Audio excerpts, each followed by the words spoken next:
나누도록 하겠습니다. 우린 살아가면서 이런 생각과 이런 질문들을 좀 많이 던져 보셨을 것 같아요. 누군가의 끔찍한 고통을 마주하면서 저 사람에게는 왜 저런 고통이 왔을까? 때로는 그것이 내 가까운 사람이나 아니면 사회적으로 이슈가 될 만한 사건이라면 이런 질문들은 더 심각하게 던져지죠. 7년 전에 참 마음 아픈 사건이었지만 이 세월호 사건 한번 생각해 보세요. 올해가 7주년이어서 저도 올해 4월에 우리 아이들하고 함께 진도 팽목항에 다녀왔었는데, 그때에 세월호 사건이 일어났을 때 많은 기독교인들이 이 사건에 대해서 설명하려고 했어요. 과연 하나님께서는 누구의 죄 때문에 또는 이 나라의 어떤 죄 때문에 이런 진노를 내리신 것인가? 그리고 우리는 무엇을 어떻게 회개해야 될 것인가? 뭐 이런 식으로 이 하나님의 뜻을 깨달아야 된다고 여기저기서 막 이야기를 했었죠. 뭐 그렇게 막 말을 하고 다니진 않더라도 그런 식으로 생각한 그리스도인들은 참 많았던 것 같아요. 저들의 죽음에 대한 하나님의 진노를 생각하면서 나 자신에 대해서 그런 죽음, 그런 고통을 당하지 않은 나 자신에 대해서는 조금 안심을 하기도 하고, 또 하나님의 사랑 안에서 내가 그 진노를 피했구나 라는 생각이 들기도 하고, 또는 혹시라도 저 진노가 나의 진노, 저 고통이 나의 고통이 되지 않도록 하기 위해서 내 안에 남아있는 죄가 있다면 나는 빨리 회개해야 되겠다, 뭐 이런 생각을 하기도 했던 것 같아요. 뭐 조금 더 유치하게 일상적으로 한번 생각해 보면, 주일날 예배 드리지 않고 놀러 가다가 사고가 났어. 누군가가 그럼 예배를 빠져서 하나님께서 정신 차리라고 저러셨나? 그럼 나는 앞으로 절대 예배 빠지면 안 되겠구나. 혹시 예전에 내가 예배 한번 빠진 적이 있었는데 내가 그거 회개 안 하고 넘어갔는데 빨리 회개해야 되겠다, 뭐 이런 식으로 생각을 하기도 해요. 자, 그런 방식의 생각들을 좀 찬찬히 보면 우리는 이런 전제들을 하고 있는 것 같아요. 우리의 사고 안에 이런 전제들, 그 고통이 타인의 고통일 때에는 그래도 나는 저 사람과 나는 다르구나, 나는 안심할 수 있겠구나, 또는 나에게 저런 고통이 오지 않기 위해서 빨리 회개해야 되겠다, 뭐 이런 생각이 깔려 있는 거죠. 나와 저 사람이 다르다라고 하는. 반면에 그 고통이 나의 고통일 때에는 내가 뭘 잘못해서 하나님 나에게 이런 고통을 주시지? 내가 뭘 회개해야 되는 거지? 즉, 내가 잘하면 고통을 안 받고 내가 잘못하면 고통을 받는다라는 생각이 깔려 있는 거죠. 이런 이면에는. 그래서 그것이 타인의 고통이든 나의 고통이든 내가 잘하고 있는지 아닌지, 내가 죄를 지었는지 안 지었는지, 이게 기준이 되는 것 같아요. 그리고 이런 기준, 이런 전제 위에서 우리는 회개라는 걸 하는 거예요. 그러니까 우리가 하는 회개는 내가 잘못한 것에 초점을 맞추게 돼요. 내가 뭘 잘못했지? 초점을 맞추게 되고, 내가 잘못한 것에 초점을 맞추니까 그 다음엔 어디에 초점이 맞춰지게 되냐면 그에 대한, 내가 잘못한 것에 대한 하나님의 진노, 하나님의 처벌에 대한 두려움에 초점을 맞추게 돼요. 자, 우리가 하는 회개를 잘 생각해 보세요.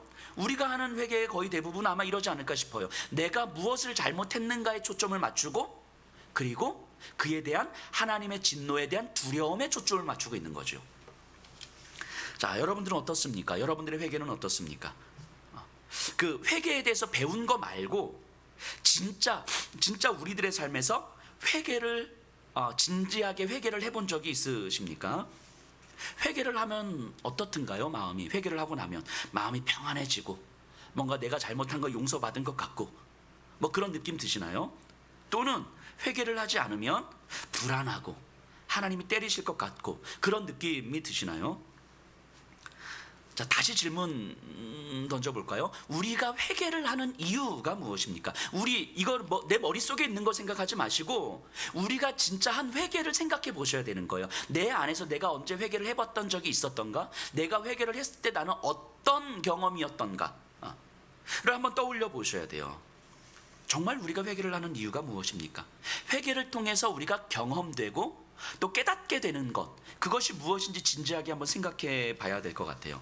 오늘 본문을 통해서 누가가 말하고자 하는 바는 명확합니다. 회개예요. 회개에 대한 이야기를 하는데, 누가는 이 예수님께서 말씀하신 내용을 가지고 누가의 성도들에게 누가가 지금 설교하고 있는 거잖아요. 그래서 누가는 당시의 사람들이 회개에 대해서 잘못 알고 있던 것들을 바로잡고, 그래서 예수를 믿는다는 것, 그게 무슨 의미냐라는 것을 정확하게 가르쳐 주려고 하는 것 같아요. 우선 오늘 본문을 통해서 우리가 먼저 알아야 될 건, 누가가 우리가 잘 알지 못하는 어떤 두 가지 사건에 대한 이야기를 해요. 1절 먼저 보세요.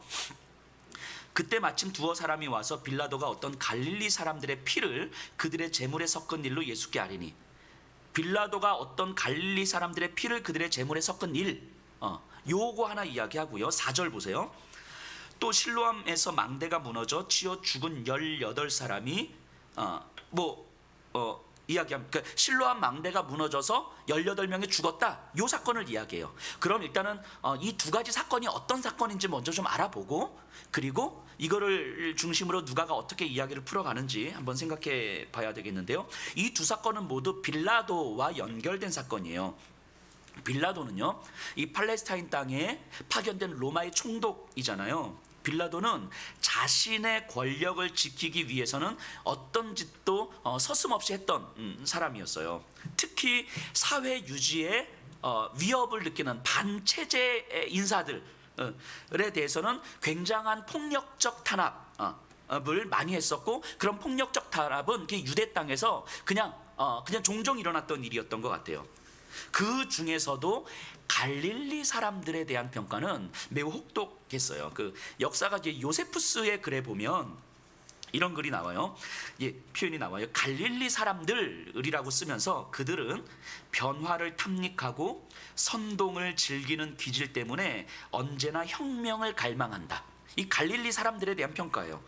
그러니까 갈릴리 사람들은 잠재적으로 사회적 위협 세력이라고 여겨지고 있었던 거죠.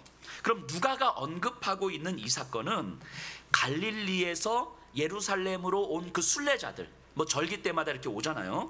또 일이 있으면 오고, 그 순례자들이 예루살렘 성전에서 희생 제사를 드리고 있는 동안에 이들이 반란을 일으킬 거라 판단한 빌라도가 이 군대를 보내서 이들을 살육한 사건이에요. 그러니까 이제 갈릴리 사람들이 제물로 희생 제사를 드리는 중에 이들에 대한 숙청이 일어났기 때문에 그들의 피를 제물에 섞었다, 이렇게 표현하고 있는 거죠. 이 사건은 아마 유대인들에게는 굉장히 끔찍하고도 충격적인 사건이었을 거예요.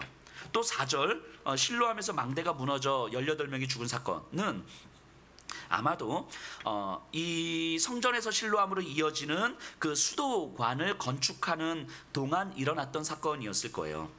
빌라도는 이 수도관을 건축하기 위해서 성전에 있는 돈을 가져다가 이 건축하는 데 쓴 거죠. 그러니까 유대인들 입장에서는 이건 굉장히 신성모독 인 것처럼 여겨지는 것이고, 그래서 유대인들이 격분해서 작은 폭동을 일으킨 거예요.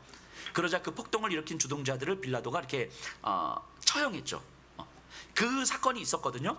그 사건이 있은 후에 이 공사가 진행되는 중에 그 망대가 무너져서 18명이 죽은 거예요. 그러니까 유대인들은 어떤 생각을 합니까? 신성모독한 빌라도와 이 공사를 하고 있는 사람들에 대한 하나님의 진노였다, 이렇게 생각할 수밖에 없었던 거겠죠. 자, 이게 이제 그 두 가지 사건이었어요. 그러면 이 두 사건을 배경으로 해서 이야기가 어떻게 진행이 되는지 1절부터 다시 한번 보시죠. 1절에 시작할 때 뭐라고 표현하냐면, 그때에 이렇게 표현해요.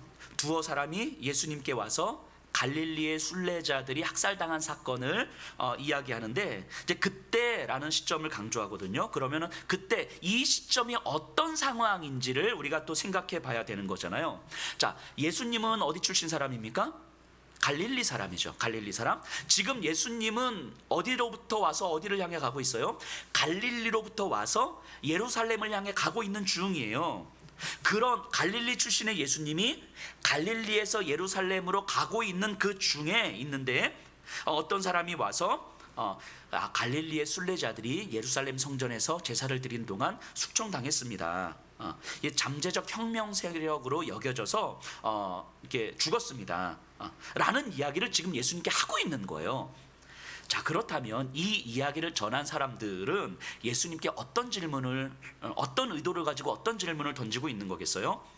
두 가지로 생각해 볼 수 있을 것 같은데, 하나는 예수님 당신도 예루살렘으로 가면 저들처럼 죽을 수 있어요. 가뜩이나 당신 때문에 지도자들이 긴장하고 있는데 그럼에도 불구하고 당신은 계속 예루살렘을 향해서 가시겠습니까? 이 질문 던지고 있는 거겠죠. 그리고 두 번째 질문은 아마도 이 두 번째 질문이 가장 궁금했던 질문이었을 텐데 이런 거겠죠. 죽은 갈릴리 사람들, 갈릴리 순례자들은 도대체 왜 죽은 겁니까? 이 질문인 거죠. 저들이 뭐 하나님 앞에 무슨 잘못을 저질러서 죽은 것입니까? 그렇다면 저들을 죽인 빌라도와 같은 그 나쁜 놈들은 언제 하나님의 심판을 받는 것입니까? 요 질문을 지금 하고 있는 거겠죠. 이 두 가지 질문을 던지고 있는 것 같아요. 자, 이들의 첫 번째 질문, 그래도 예루살렘으로 가시겠습니까? 라는 질문에 대해서는 예수님은 13장 전체에 걸쳐서 대답하고 계셔요. 우리가 계속 살펴보겠지만 좁은 문으로 들어가라.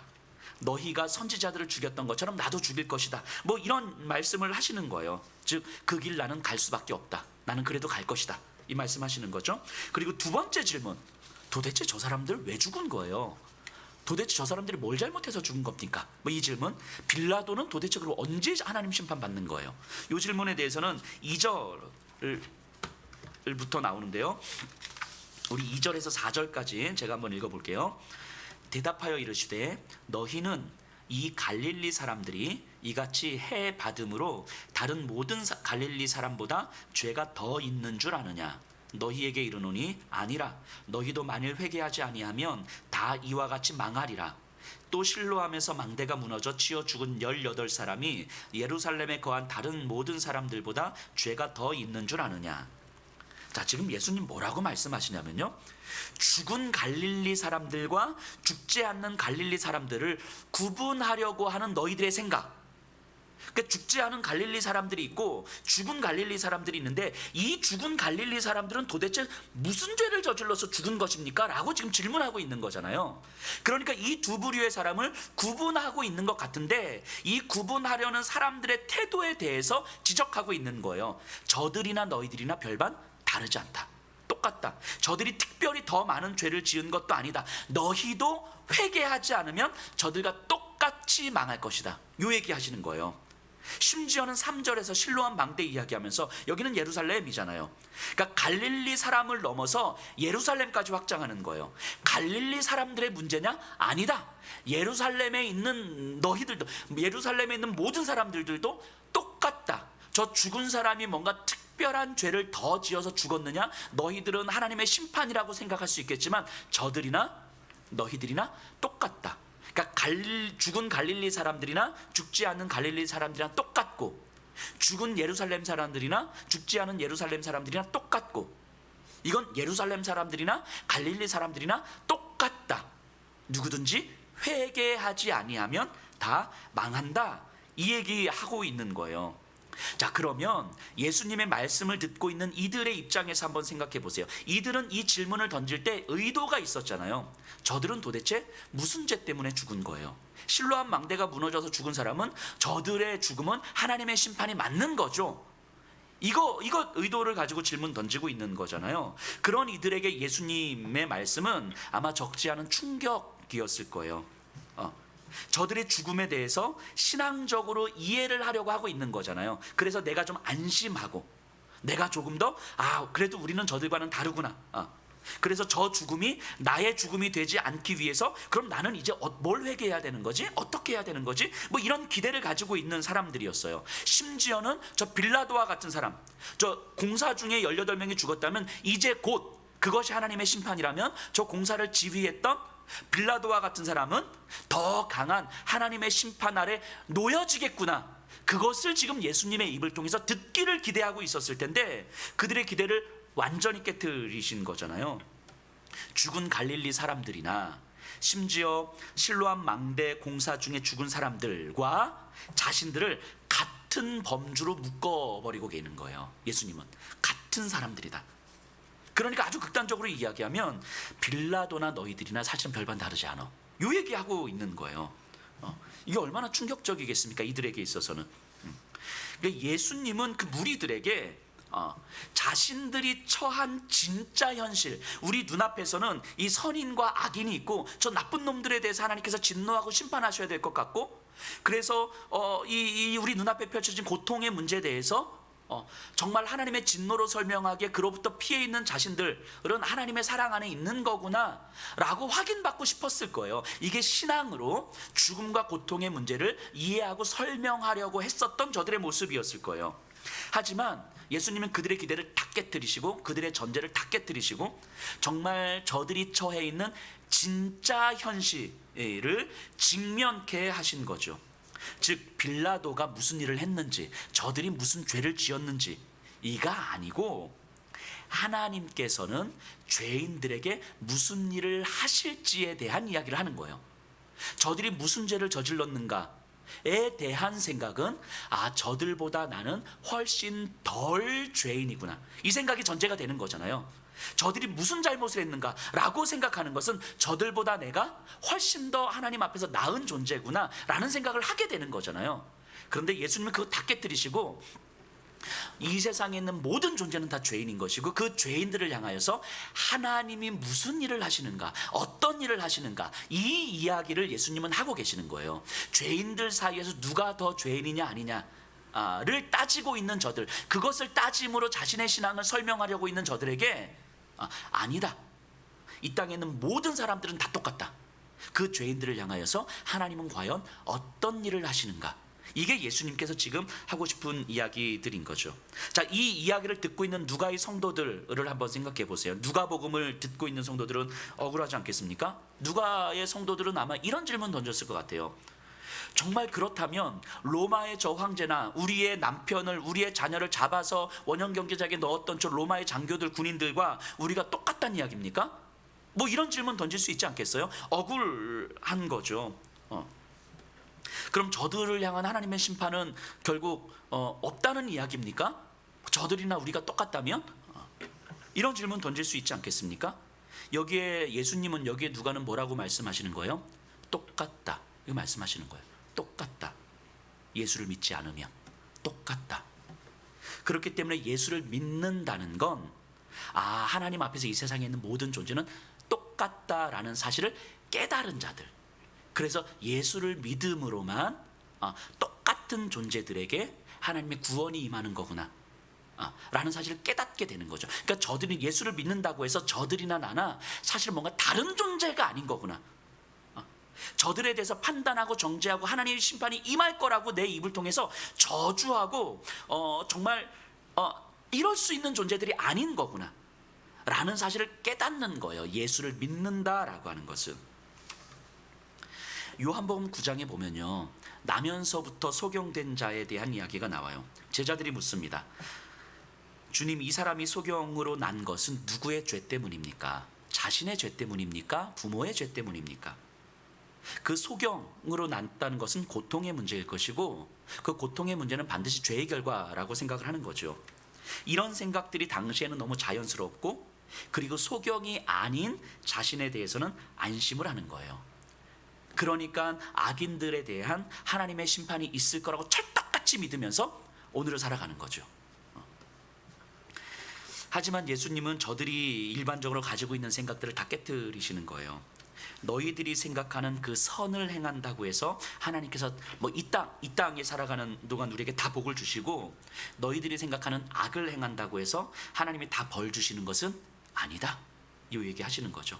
선을 행해도 고통이 있을 수 있고 악을 행하여도 고통이 없을 수 있다라고 하는 거예요. 우리가 생각하는, 즉 하나님 앞에서 볼 때는 이 땅은 그냥 그 자체가 고통일 수밖에 없는 거죠. 하나님 앞에서는 이 땅이 모두가 다 죄인일 수밖에 없는 거죠. 즉 어떤 사람의 삶에 심판에 대한, 그러니까 고통에 대한, 고통과 죽음에 대한 구체적인 표시가 없다는 것, 고통이 전혀 없다는 것이 그 사람이 의롭다라는 것을 말해주는 것은 아니다라고 하는 거예요. 그러니까 우리 눈앞에서 펼쳐진 삶이 또 고통스럽다 아니다로 선을 행했다 악을 행했다, 선인이다 악인이다, 하나님이 사랑한다 사랑하지 않는다, 이걸 판단할 수 없다라고 말씀하시는 거죠. 예수님은요, 이런 이야기를 통해서 사람들 안에 자리 잡고 있는 아주 교묘하고도 깊이 자리 잡고 있는 자기 중심성을 끄집어내고 있는 거죠. 이게 예수님의 말씀을 바꿔 이야기하면 이런 거 아닐까요?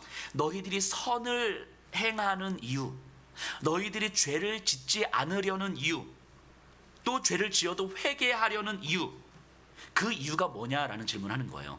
결국 너희들의 안전 때문 아니겠냐는 거예요. 고통 없는 삶 때문 아니겠냐는 거예요. 너희들의 관심은 얼마나 고통 없이 안전하게 살아가는가, 여기에 있는 거 아닌가라고 말씀하시는 거예요. 결국 천국에 대한 관심도 요거 아닌가 싶은 거죠. 이 땅에서도 안전하고 싶고 죽어서도 안전하고 싶은 거죠. 이게 우리가 천국 가고 싶은 이유 아니겠냐는 거예요.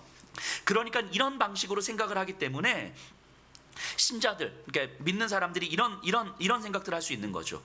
물론 우린 다 죄인입니다. 하지만 저 사람들처럼 나쁜 죄인은 아닌 것 같아요. 이런 생각들. 당시 사람들도요, 지금 이 누가복음도 신자들을 향해서 쓰는 이야기잖아요. 성도들을 향해서 쓰는 이야기라고요. 하나님을 알고 있었어요. 하지만 이들의 관심은 하나님으로 인한 자기들의 안전, 또는 하나님으로 인한 명예로움에 있었던 것이지 정작 하나님께 있지는 않았던 것 같아요. 그러니까 자신들의 신앙 안에서 죽음과 고통의 문제를 설명할 수 있어야 되는 거예요. 그리고 불가피한 죽음이라면 신앙으로 인한 명예로움이라도 있어야 되는 거죠. 명예로움. 하지만 예수님은 그런 사람들의 전제를 지금 다 깨뜨리고 있는 거죠. 모든 사람들은 똑같다. 하나님 앞에서 더 선한 사람도 없고 더 악한 사람도 없다. 마땅히 하나님의 심판과 저주를 받아야만 할 사람들이라고 특별한 어떤 사람들이라는 건 없다라는 거죠. 그러니까 하나님께 회개하지 않으면 다 망한다. 이게 예수님께서 말씀하시는 거예요. 이거를 조금 더 구체적으로 설명하는 내용이 바로 6절부터 나오는 무화과 나무의 비유예요. 자, 6절부터 9절까지 한번 읽어볼게요. 여기서 등장인물들을 좀 보세요. 이에 비유로 말씀하시되 한 사람이 포도원에 무화과 나무를 심은 것이 있더니 와서 그 열매를 구하였으나 얻지 못한지라.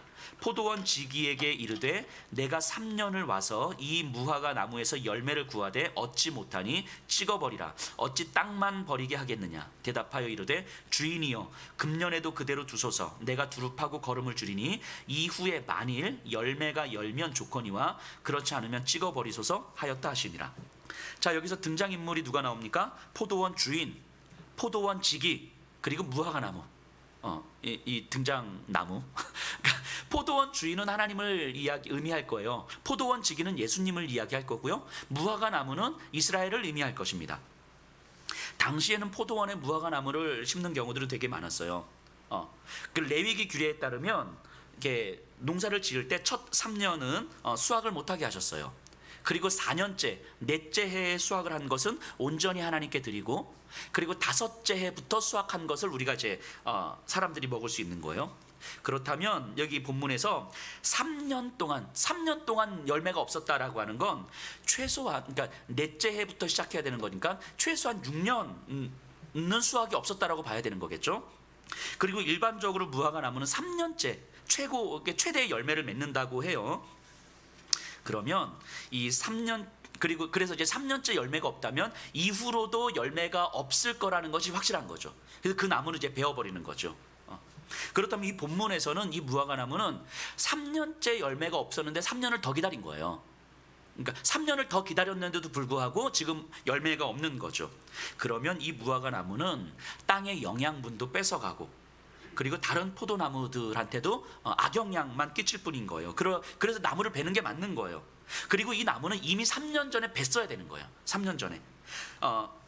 그러니까 지금도 이 나무가 있는 이유, 베어지지 않고 있는 이유는 오직 주인의 은혜 때문에, 기다림 때문에 있는 것뿐인 것이지, 이건 진작에 베어졌어야 될 나무인 거예요. 그래서 한 3년을 더 기다렸는데도 불구하고 열매가 없으니까 이거 베어버려야 되겠다 라고 하자 이 포도원 지기가 간청을 하는 거예요. 주인님, 한 해만 저한테 더 시간을 주십시오. 제가 땅도 파고 거름도 주겠습니다.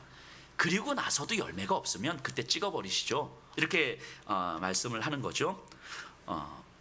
아마 성경에서 무화과 나무는 이스라엘을 상징해요. 그래서 무화과 나무는 하나님의 함께하심, 하나님의 복, 하나님의 평안, 늘 의미하는 거죠. 그렇게 무화과 나무를 베어낸다, 끊어낸다라고 하는 것은 이스라엘에 임한 심판을 의미한다고 봐야 되겠죠. 오늘 23장에 나오는 이 무화과 나무의 비유는 사실은 그 예수님께서 창작해내신 말씀은 아닌 것 같아요. 고대 전승에도 이와 비슷한 내용이 있거든요. 근데 이 내용을 예수님께서 좀 패러디하셔가지고 각색하신 거예요. 고대 전승에 나오는 비유를 아마 당시의 사람들은 알고 있었을 거예요. 분명히. 어떤 내용이냐면 이런 거예요. 이 포도원에 무화과 나무가 있어요. 근데 이 무화과 나무가 열매를 못 맺은 거예요. 시간이 가도. 그러니까 이제 주인이 무화과 나무를 베려고 하자 이 무화과 나무가 주인한테 간청을 합니다. 나 베지 말아 주세요. 1년만 더 기다려 주세요. 라고 했는데 주인은 그걸 거절해요. 왜냐하면 이제까지도 기다렸는데 앞으로도 네가 열매를 맺을 가능성이 없다. 그래서 내가 베어버려야 되겠다 해서 베어버리는 거예요. 요 내용이 고대 전승에 나와요. 예수님은 요 내용을 가지고 온 거죠. 그래서 패러디하고 있는 거예요.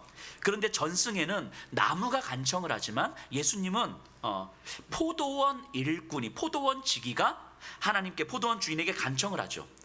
그리고 예상 밖의 일을 해요. 포도원 지기가 이 나무를 한 번 더 믿어보시죠 이렇게 이야기하지 않습니다. 나무가 자랄 수도 있지 않겠습니까? 이렇게 이야기하잖아요.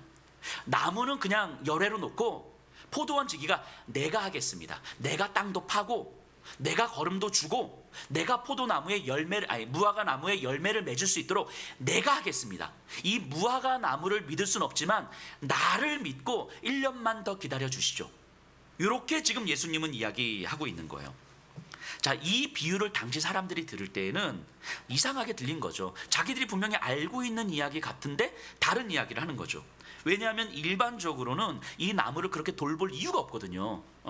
전혀 가치가 없고 지금까지 기다린 것만 해도 대단한 것이기 때문인 거죠.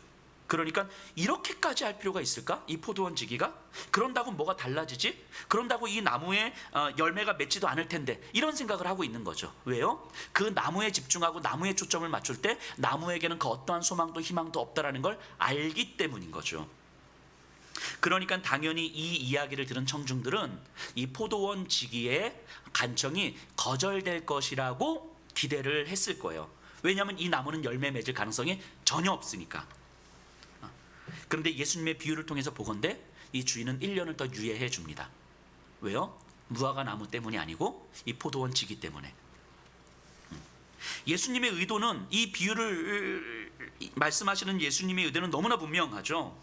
죽은 갈릴리 사람이나 실로암 망대에서 죽은 사람이나 이 이야기를 듣고 있는 너희들이나 예루살렘과 갈릴리에 있는 모든 이스라엘 사람들은 다 이 무화과 나무다. 이거 말씀하시는 거죠. 다 요 무화과 나무다. 베어졌어도 진작에 베어졌어야 될 나무고 아무런 가치도 없고 아무런 열매도 없고 아무런 쓸모도 없는, 이들을 위해서 무언가를 한다는 것 자체가 아무 의미 없는 그런 무화과 나무다 라는 거죠. 지금 당장 베어버려도 괜찮을 그런 나무. 그러니까 이들이 생각할 때는 뭐야, 우리가 그런 무화과 나무야? 우리가 쓸모없는 그런 나무야? 진작에 하나님의 진노와 심판을 받았어야 될 그런 나무야? 라는 생각으로 받아들이게 되는 거죠. 그러면서 예수님은 이제 더 나아가는 거죠. 그런 너희들이 무화과 나무 같은 너희들이 누구의 죄를 이야기하고 누가 누구보다 더 낫다고 말하고 있느냐? 그런 너희들이 스스로 안전을 구하는 것이 그게 무슨 의미가 있겠느냐? 너희들이 알고 있는 그 전승처럼 무화과 나무가 주인에게 1년만 더 기다려 주세요라고 말하는 것, 우리를 사랑해 주세요, 우리를 기대해 주세요라고 말하는 것이 무슨 의미가 있겠느냐? 아무 의미 없다라는 거예요. 그래서 예수님께서 하나님께 시간을 연장해 달라고, 즉 무화과 나무가 스스로 할 수가 없으니 내가 땅도 파고 거름도 주겠다고, 이 이스라엘 민족이 스스로 할 수가 없으니 내가 예수인 내가, 그리스도인 내가 하겠다고 하나님께 간청을 하고 있는 것이다. 이 비유를 통해서 지금 이 시대, 이 현실, 너희들이 처해 있는 이 상황, 내가 이 땅에 온 이유를 지금 설명하고 있는 거예요. 이 비유를 통해서. 즉 예수님은 모두가 다 망할 수밖에 없는 이 현실을 사람들에게 직면시켜주고 계시는 것이고, 예수님께서만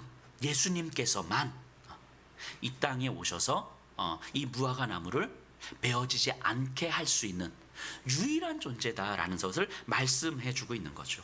하늘의 하나님께서는 이 세상에 있는 그 어떤 이야기도 듣지 않으십니다. 누구의 이야기도 듣지 않으세요. 하지만 오직 당신의 아들 예수님의 이야기를 들으신다고 말씀하시는 거예요. 그래서 심판에 대한 시간을 연장시켜 주시겠다라고 말씀하시는 거죠. 결국 예수님께서 말씀하시는 것은 당신들이 살아가는 지금은 누가 더 죄인인가를 따지고 누가 더 안전한가를 따지고 있을 때가 아니다라는 거예요. 지금은 뭐 해야 될 때입니까?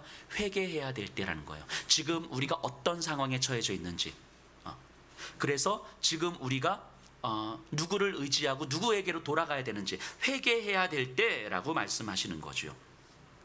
우리가 처해 있는 지금 이 시대, 이 상황은 하나님께서 시간을 연장해 주신 때임을 알아야 하는 것이고, 예수 그리스도를 통해서만 지금이 이런 때구나 라는 사실을 깨달을 수 있다라는 거예요.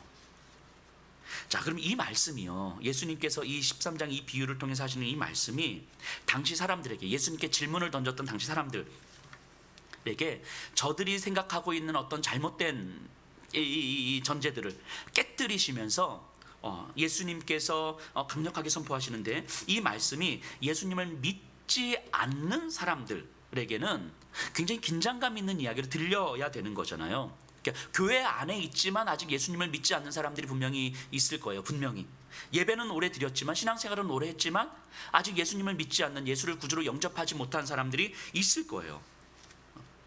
근데 그런 분들에게는 굉장히 긴장감 있는 이야기를 들려야 되지 않겠습니까?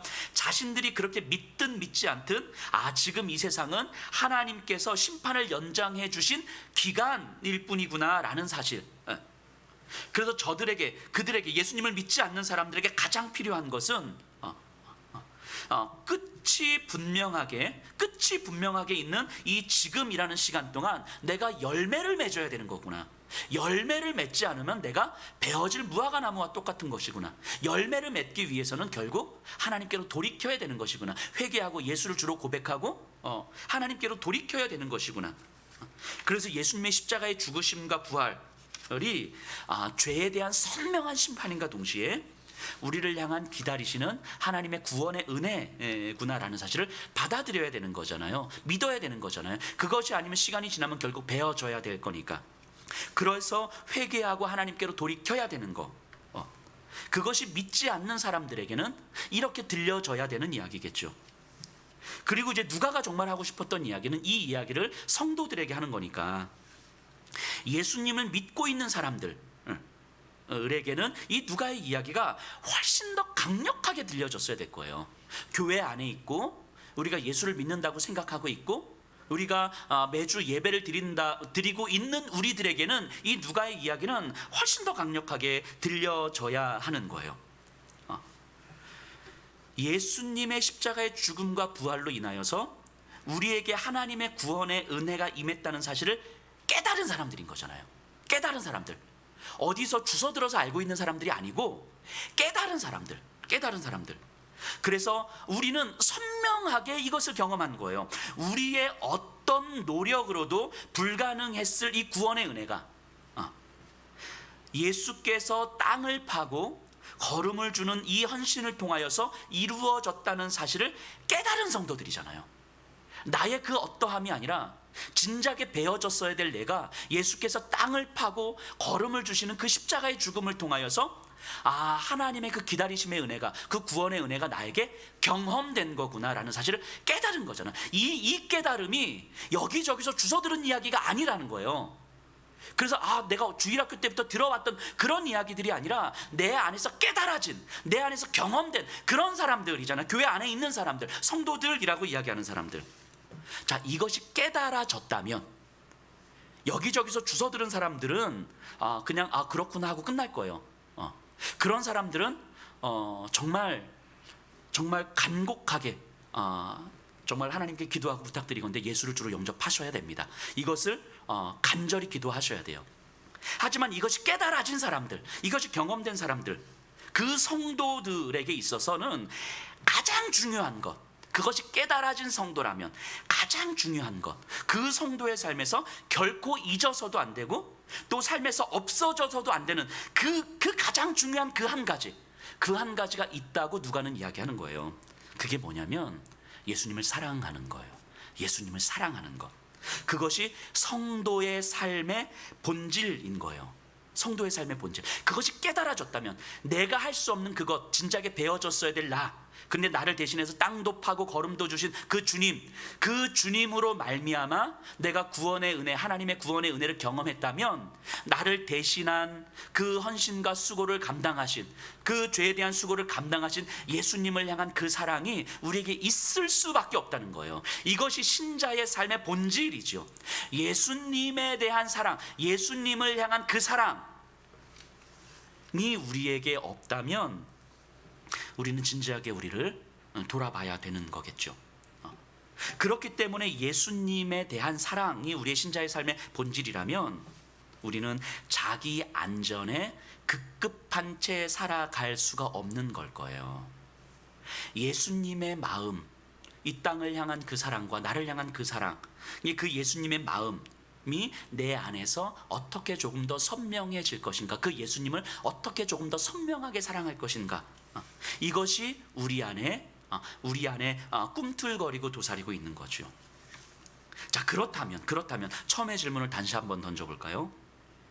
우리가 회개를 하는 이유가 무엇입니까? 회개를 하는 이유. 아마 회개를 안 한다는 건 말이 안 될 거예요. 말이 안 됩니다. 요한일서에서 이렇게 이야기하잖아요. 죄가 없다고 생각하는 자는 하나님을 거짓말하는 자로 만드는 것이다. 즉, 회개를 안 한다는 건 둘 중에 하나겠죠. 죄를 인식하지 못하거나 아니면 죄를 지어도 괜찮다고 생각하는 것. 둘 중에 하나일 거예요. 회개가 없다는 것. 죄를 인식하지 못한다는 건 하나님을 거짓말하는 자로 만드는 것이기 때문에 잘못된 것일 거고요. 죄를 지어도 괜찮다고 생각하는 것은 구원파에서나 할 법한 이야기, 완전한 이단이잖아요. 완전한 이단. 그러면 우리는 회개할 수밖에 없는데, 우리가 회개를 하는 이유가 뭘까 하는 거죠. 구원은 받았지만 계속 죄를 지어서 회개하는 것일 텐데, 왜 죄를 짓는데 우리는 회개를 하는 걸까? 자, 다시 죄를 짓지 않기 위해서 회개하는 것입니까? 내가 다시는 죄를 짓지 않기 위해서 회개합니까? 우리는 그러고 싶은 마음이 있지만 아마 그게 답은 아닐 것 같아요. 회개는 우리 이렇게 배웠잖아요. 가던 길을 돌이키는 것이라고. 뭔가 잘못하다가 회개한다는 것은 거기로부터 돌이키는 것이라고. 그래서 그 가던 길을 다시는 가지 않는 것이라고. 그래서 우리는 때로는 누군가를 미워하는 죄를 짓고 이 죄가 마음에 걸려서 하나님께 회개를 해요. 다시는 미워하지 않겠다고. 그런데 우리를 돌아보세요. 그러면 회개하고 난 다음부터 다시는 미워하지 않던가요? 그렇지 않더라는 거죠. 또 미워하더라는 거죠. 가던 길을 돌이키려고 하는데 가던 길을 계속 가더라는 거죠. 그럼 또 회개해요. 다시는 죄를 짓지 않게 해달라고. 그러고 나면 또 죄를 지어요. 그렇게 수차례, 수십 차례, 또 수년, 수십 년을 반복하다 보면 우리 안에 어느 순간 죄에 대해서 무감각해져 버리는 거죠. 누구나 다 이 정도는 하는데 이건 안 되는 것. 누구나 다 이 정도 죄는 짓는 것. 그래서 이 정도 죄는 이제 익숙해져 버리는 거죠. 그래서 그 정도 죄는 조금 적당히 헌금하고 적당히 봉사하고 기도하면 웬만한 죄는 용서해 주실 거라고 우리는 이제 우리 마음 가운데 받아들이는 거죠. 그리고 조금 더 큰 죄를 지으면 헌금을 조금 더 많이 하고, 그것도 안 될 것 같으면 금식이라도 좀 하고, 이러면 하나님께서 용서해 주실 것 같은 그런 마음이 드는 거죠. 뭐 이런 생각을 하게 되는 거 아니겠습니까? 그러니까 내가 지은 죄를 뭔가 하나님 앞에 퉁치려고 하는 어떤 그런 종교적 행위들이 많아지는 거죠. 이런 방식이 아니라면 때로는 자신을 정죄하면서 이 죄를 또 짓는, 아무리 회개를 해도 이 죄를 또 짓는 자신을 탓하고, 그러면서 스스로는 예배드릴 자격도 없는 놈이라고 스스로를 막 무너뜨리고 있지는 않습니까? 그래서 분명히 회개를 했는데 토요일날 또 죄를 지었어. 나 같은 게 무슨 예배를 드려. 그래서 주일날 예배를 가야 되나 말아야 되나, 뭐 이런 고민까지도 하지 않습니까? 우리가 하는 회개가 이런 종류의 회개라면 오히려 더 안 좋은 영향인 거 아니에요? 우리의 신앙에? 이런 태도를 가만히 생각해 보세요. 이런 태도는요, 결국 내가 중심에 있는 삶이잖아요. 당시 죄에 대한 유대인들의 태도처럼 내가 조금 더 잘하면 되고, 만일 못한다면 빨리 제사 드리고 빨리 회개하고 빨리 용서받으면 될 것 같은 그런 저들의 태도와 별반 다르지 않은 거죠. 자, 그러면 우리가 회개를 하는 이유가 뭡니까?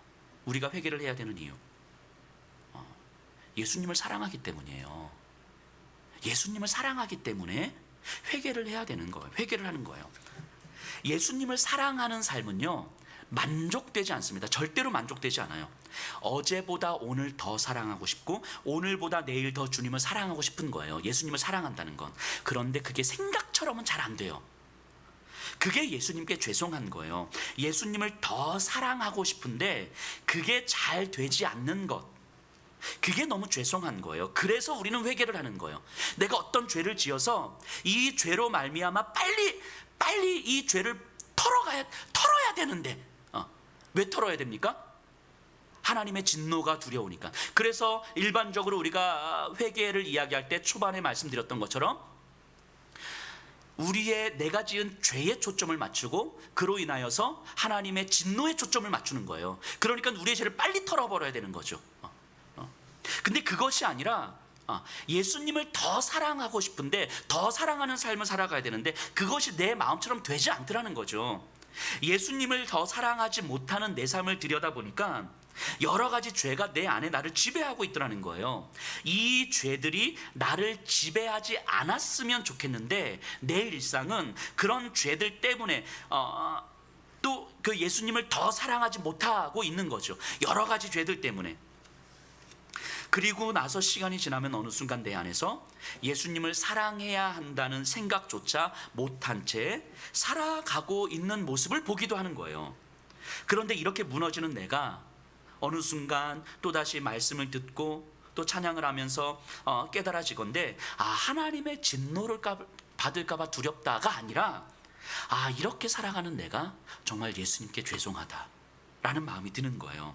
그런데 회개를 하게 됩니다. 예수님을 더 사랑하고 싶은데 사랑하지 못하는 내 모습 때문에 회개를 하게 되는데 아무리 회개를 해도 이 죄의 문제로부터 자유로울 수가 없더라는 거예요. 아무리 회개를 해도 똑같은 삶이 반복되더라는 거죠. 똑같은 분노와 똑같은 감정과 똑같은 무너짐이 반복되더라는 거죠. 일상 속에서 예수님은 온데간데 없고 그 주일날 아무리 예배를 드리고 주일날 아무리 기도를 하고 주일날 아무리 말씀을 듣고 또 이것 때문에 흔들릴 것 같아도 월화수목 계속 매일매일 말씀을 묵상해도 그럼에도 불구하고 일상 살아가는 내 삶은 여전히 똑같더라는 거죠. 그래서 그런 모습 때문에 또다시 좌절되고 내 안에 믿음이 없는 것 같고, 그런데도 내 안에 여전히 예수님을 조금 더 사랑하고 싶은 마음, 예수님께 한 걸음 더 가까이 다가가고 싶은 마음은 우리를 예수님의 십자가 사랑으로 인도해 가는 거예요. 이미 완전하신 사랑을 보여주신 예수님의 그 사랑으로 나를 인도해 가는 거예요. 그러면 내가 예수님을 사랑하지 못해도 나를 향한 예수님의 사랑은 여전히 완전하시다라는 사실이 깨달아지게 돼요. 나는 여전히 예수님을 사랑하지 못하고 예수님이 없는 삶을 살아가는 것 같지만 그럼에도 불구하고 나를 향한 예수님의 사랑은 여전히 완전하시구나 라는 사실이 깨닫게 되어지는 거죠. 그런 내용이 성경 곳곳에 기록되어 있는 거예요. 그 성경을 펼칠 때마다 완전하신 그 사랑이 이 세상을 향하여서 우리를 향하여서 어떻게 이루어졌었는지, 여전히 지금도 어떻게 우리를 향해서 이루어지는지를 계속해서 한 절 한 절 우리에게 말씀해 주고 계시는 거죠. 그렇게 예수님의 사랑이 깨달아지면 또다시 들려오기 시작하면 우리의 마음 가운데서 내가 예수님을 더 사랑하고 싶습니다 라는 마음이 들어오는 것이고, 그래서 내 안에 계신 성령님을 의지해서 기도하게 되는 거죠. 그때 비로소 진정한 회개가 우리에게 나오는 거예요. 거기서 완전하신 하나님의 능력을 우리는 경험하게 되는 거죠. 때로는 우리가 이런 오해를 하기도 해요. 내가 영적으로 좀 다운되고 내가 신앙생활을 좀 잘 못하고 있는 것 같으면 이제 코로나 1년 반 이상을 지내면서 온라인 예배를 드리면서 예배 집중도 안 되고 내가 신앙생활을 하는 건지 뭔지도 잘 모르겠고 그냥 주일 예배를 드려도 그냥 적당히 예배 드리고 있는 것 같고 이런, 그래서 내가 완전히 영적으로 바닥을 치고 있는 것 같으면 하나님과의 관계가 내가 지금 멀어졌구나 라고 생각을 하게 돼요. 그런데 이런 생각이 얼마나 오만한 생각인지 우리는 알아야 돼요. 분명한 건요, 하나님과의 관계는요 나에게 달려있지 않아요. 나에게 달려있지 않습니다. 하나님께 달려있어요. 내가 죄를 많이 지으면 하나님과 멀어지고 내가 죄를 안 지으면 하나님과 가까워지고, 이게 아니에요. 이런 방식의 생각이 당시 이 13장에 나오는 그 유대인들의 사고방식인 거잖아요. 나는 그렇게 느낄 수 있어요. 나는 그렇게 영적으로 바닥을 치고 영적으로 다운됐고 나는 그렇게 하나님과 멀어졌구나라고 느낄 수는 있어요. 하지만 진짜 하나님과의 관계는 여전하더라는 거예요. 왜냐하면 내가 하나님을 붙들고 있는 것이 아니라 하나님께서 나를 붙들고 있기 때문인 거죠. 하나님은 나를 놓지 않으시겠다고 약속하신 것이고 내 죄에 대해서 하나님은 분명히 이미 다 그 값을 치렀다고 약속하셨잖아요. 그 내가 더 많은 죄를 지었다고 해서 이제 나는 더 이상 너를 안 보리라, 이렇게 말씀하시는 분이 아니더라는 거예요. 내가 아무리 영적으로 바닥을 쳐도 나와 하나님과의 관계는 절대 변함이 없는 거예요. 그 관계의 주도권은 나에게 있는 것이 아니라 하나님께 있기 때문인 거죠. 그러니까 내가 잘못하고 내가 예배를 잘 못 드려서 하나님과의 관계가 멀어졌습니다 라고 생각하는 것은 어쩌보면 사단의 교묘한 전략인 거죠. 하나님은 절대로 우리와의 관계를 깨뜨리지 않아요. 단지 내가 그것을 못 깨닫고 있을 뿐인 거죠. 그래서 나를 여전히 놓지 않으시는 그 하나님의 사랑이 깨달아지면 내가 영적으로 바닥을 치고 다운되는 것 같고 그래서 더 이상 하나님도 나를 사랑하지 않는 것 같은 그 삶이 반복되다가 어느 순간 하나님과 나와의 관계는 여전하구나, 하나님과 나의 관계는 절대 변함이 없겠구나, 지금도 앞으로도 여전히 그렇겠구나 라고 깨달아지면 그 하나님의 사랑이 우리에게 다시 들어오기 시작하면 우리는 거기서 다시 일어나는 거예요. 우리가 구원받을 때 생각해 보세요. 우리가 원해서 구원받은 거 아니었거든요. 우리가 하나님을 간절히 찾아서 구원받은 거 아니었거든요. 내가 기도 열심히 해가지고 구원받은 거 아니었거든요. 내가 봉사 열심히 하고 헌금 많이 해가지고 구원받은 거 아니었거든요. 우리가 하나님을 사랑하지 않았을 때, 우리가 예수 그리스도를 찾지 않았을 때, 우리가 어떤 예배도 드리지 않았을 때, 우리가 어떤 봉사와 헌신도 하지 않았을 때, 그런 우리에게 하나님은 찾아오셨고 그런 우리에게 하나님은 하나님의 사랑을 깨닫게 해주셨어요. 그리고 우리를 구원해 주신 거예요. 그런 하나님께서 지금은 네가 나를 안 찾으면 내가 너를 찾지 않으리라 이렇게 말씀하시지 않는다라는 거예요. 제가 성도님들을 위해서 기도를 하잖아요. 이렇게 한 분 한 분을 위해서 기도를 하잖아요.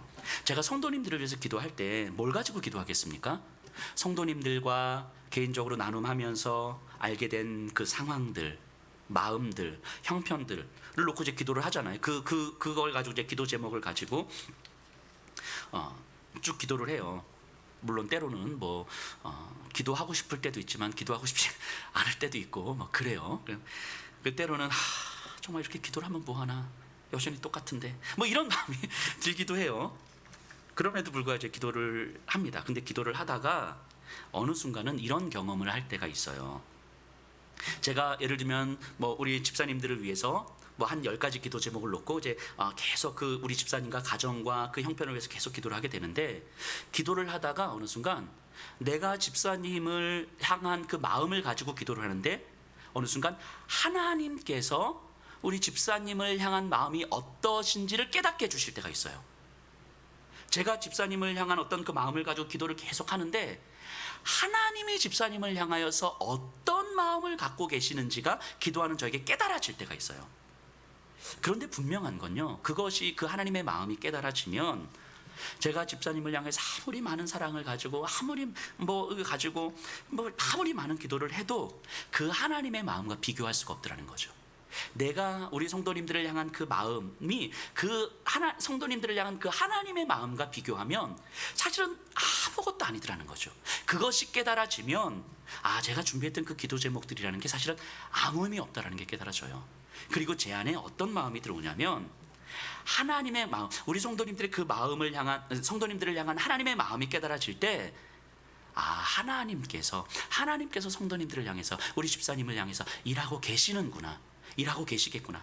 단지 내가 볼 때 여전히 비슷한 것 같고 여전히 그대로인 것 같고 내 안에 조급함이 들어오고 내 안에 답답함이 들어오고 내가 더 기도를 열심히 해야 되나, 내가 더 무언가를 해야 되나 라고 하는 내 조급함으로 인하여서 무언가 더 많은 것들을 하려고 애를 쓰고 더 기도를 하려고 애쓸 뿐인 건데, 사실은 그건 내 조급함인 거지 하나님의 마음은 다르구나, 이것이 깨달아지는 거예요. 그럼 내 안에서 하나님의 마음이, 내 안에 하나님의 크기가 이제 들어오는 거겠죠. 그러면 조금은 제 안에 조급함이 내려놔지는 거겠죠. 그런 경험들이 저에게 이루어지면서 한 가지 확실한 건 뭐냐면 우리 성도님들 한 분 한 분 제가 기도를 해서 성도님들이 잘 되는 게 아니더라는 거예요. 제가 기도를 해서 성도님들이 뭐 고통이 없어지고 제가 기도를 해서 이 코로나 시기 뭐 잘 이겨내고 이런 게 아니더라는 거죠. 단지 제가 확신되는 건 뭐냐면 내가 기도를 하면 할수록 하나님께서 성도님들을 향한 마음이 어떤 것인지 제가 더 깊이 깨닫게 되는 거죠.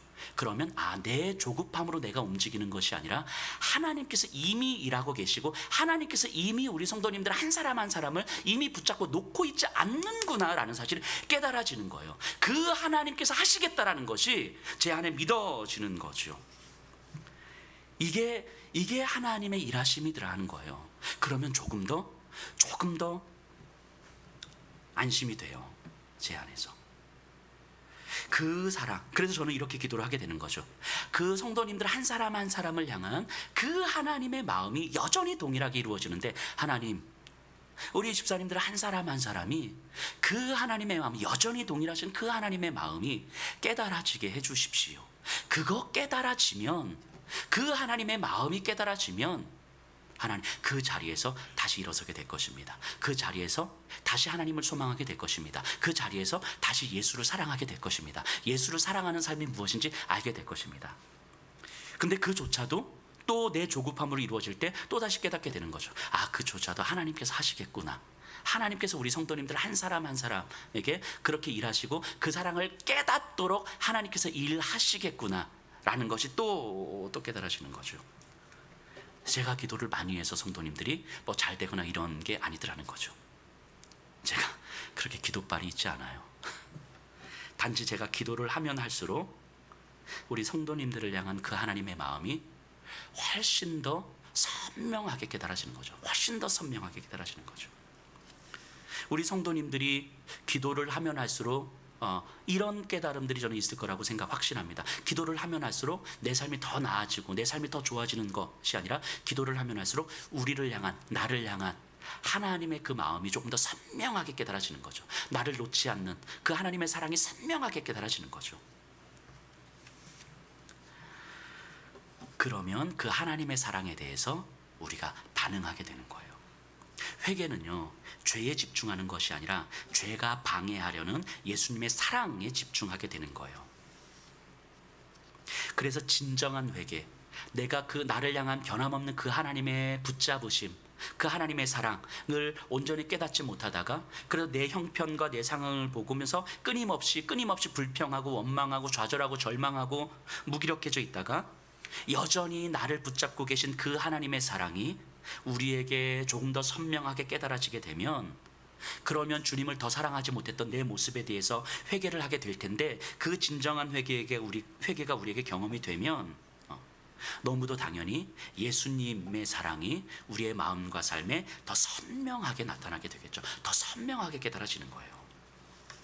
그러면 우리를 다시 살게 합니다.